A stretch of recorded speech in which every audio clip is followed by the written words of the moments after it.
What has taken place in Gaza are clear violations of international humanitarian law, and failure to act may equal to complicity. We must also call out double standard in the application of international law, which seriously undermine the sanctity of the law itself.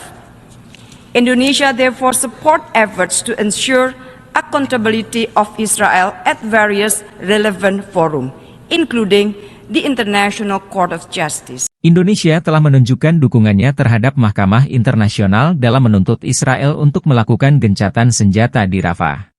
Always relied on the support of Indonesia, and Indonesia has been consistent in making publicly their support for Palestine. Namun, Israel menolak tuntutan ini dan bahkan mengancam Indonesia agar tidak mencampuri urusannya. Meski demikian, Indonesia tetap berpendapat bahwa konflik di Palestina harus segera dihentikan. Penindasan terhadap warga Gaza yang tidak berdosa adalah hal yang harus diperjuangkan oleh seluruh negara Islam. ولا أي حاجة هناك وكانت اليهود بتقصف مكان من مكان ورجعنا لمستشفى شهداء الأقصى من كتر القصف والطخ اللي كان علينا.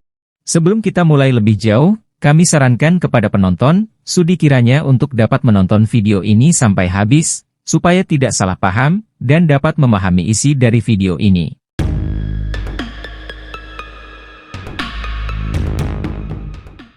Indonesia, sebagai negara dengan populasi Muslim terbesar di dunia, merasa memiliki tanggung jawab moral untuk berbicara atas nama mereka yang tidak bisa berbicara. Pemerintah Indonesia telah berulang kali mengecam tindakan Israel dan mendesak komunitas internasional untuk melakukan hal yang sama. Indonesia percaya bahwa perdamaian hanya dapat dicapai jika semua pihak menghormati hak asasi manusia dan hukum internasional. Namun, Israel tampaknya tidak peduli dengan tuntutan internasional ini. Mereka menolak gencatan senjata dan terus melakukan serangan terhadap warga sipil di Gaza. Lebih jauh, mereka bahkan berani mengancam Indonesia, negara yang jauh dari konflik ini, hanya karena berusaha melakukan yang benar. But this is not really the first time that he says that. Now he's saying it openly, clearly, that he has undermined the Palestinian state for a long time and that he's against the two-state solution. Ancaman Israel ini tidak membuat Indonesia mundur. Sebaliknya, ini hanya memperkuat tekad Indonesia untuk berjuang bagi keadilan bagi rakyat Palestina.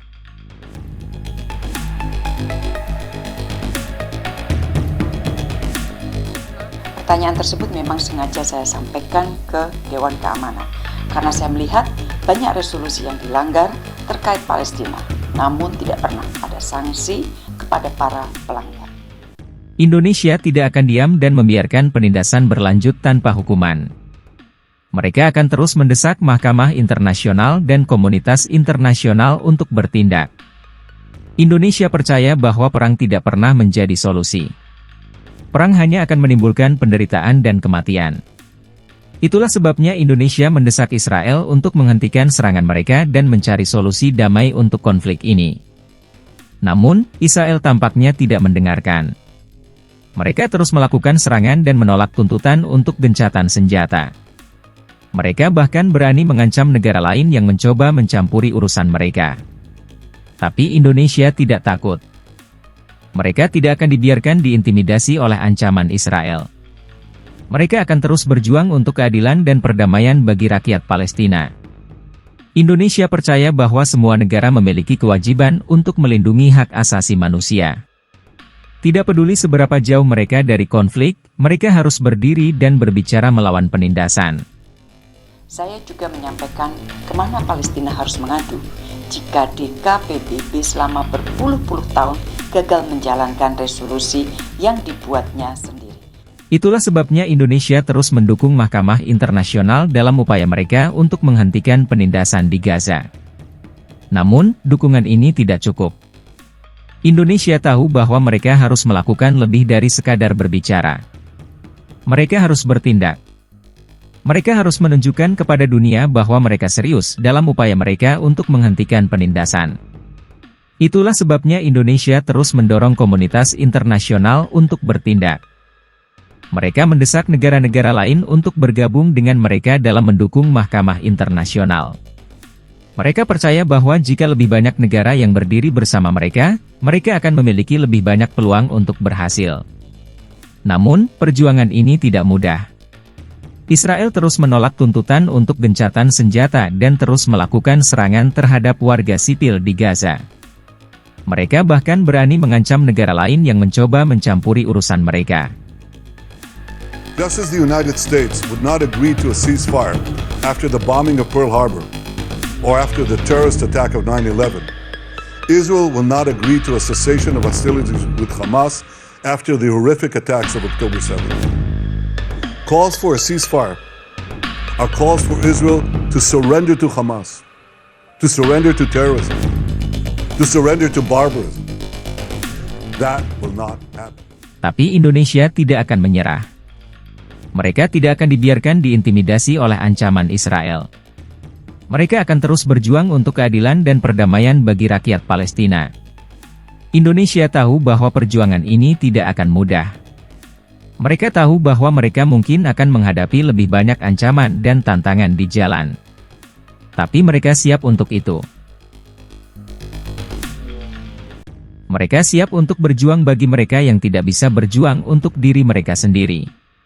Ini akan menjadi game changer untuk segala hal. Yang paling penting, ini akan menyediakan ruang untuk mengatasi situasi kemanusiaan di Gaza, memulai upaya rekonstruksi pasca konflik dan proses solusi dua negara. Indonesia percaya bahwa penindasan terhadap warga Gaza adalah pelanggaran terhadap hak asasi manusia. Mereka percaya bahwa setiap negara memiliki kewajiban untuk melindungi hak asasi manusia, tidak peduli seberapa jauh mereka dari konflik. Itulah sebabnya mereka terus mendukung Mahkamah Internasional dalam upaya mereka untuk menghentikan penindasan di Gaza. Namun, dukungan ini tidak cukup. Indonesia tahu bahwa mereka harus melakukan lebih dari sekadar berbicara. Mereka harus bertindak. What has taken place in Gaza are clear violation of international humanitarian law, and failure to act may equal to complicity. We must also call out double standard in the application of international law, which seriously undermine the sanctity of the law itself. Indonesia therefore support efforts to ensure accountability of Israel at various relevant forums, including the International Court of Justice.